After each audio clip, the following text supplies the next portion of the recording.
26,000 চাকরি বাতিলের পর এরপর আর কি কি আসতে চলেছে বলে মনে করছেন? প্রাথমিকের 32,000-এর কি হবে? দেখুন, প্রাথমিকের 32,000-এর সম্পূর্ণ রিক্রুটমেন্ট আমি বাতিল করেছিলাম যখন আমি বিচারপতি হিসেবে কাজ করছিলাম হাইকোর্টে, কলকাতা হাইকোর্টে। তো আমার মতে আমি ঠিকই করেছিলাম, সুতরাং এটাও বাতিল হবে। সেখানে যে ভয়ঙ্কর ভয়ঙ্কর সব বেআইনি কাজ হয়েছিল সেগুলো সব আমি বর্ণনা করে তুলে দিয়েছি আমার জাজমেন্টে। বহু মানুষকে ডেকেছিলাম জানতে যে কী ধরনের ইন্টারভিউ হয়েছিল, এসবগুলো সেই সব রেকর্ডে আছে। এবং আমার ধারণা আমি ঠিকই করেছিলাম।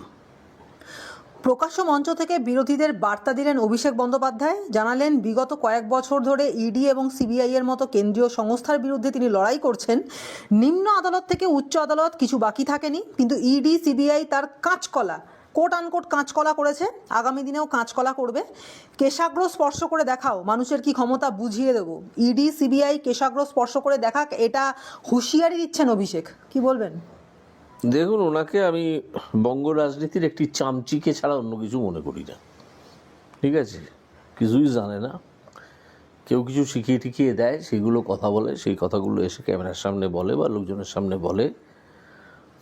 তো এই ধরনের উৎপটাং চরিত্র বঙ্গ রাজনীতিতে এর আগে এতটা হাইলাইটেড হতে কাউকে দেখা যায়নি।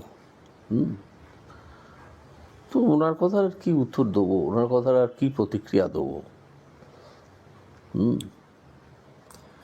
তো ওনার তো সব বিষয় সম্পত্তি সব শুনি ইডি সিজ করেছে। তারপরে উনি কী করে বাইরে আসেন? নিশ্চয়ই ওনার আইনজীবীরা খুব দক্ষ, সেই জন্যই বাইরে আসেন। বেশি দিন থাকবেন বলে মনে হয় না। আর যদি বরাবর বাইরে থেকে যান, এরকম কত লোকই তো বাইরে ঘুরছে, ওনার পিসিও ঘুরছে বাইরে, তাতেই আর কী করা যাবে, দেখা যাবে।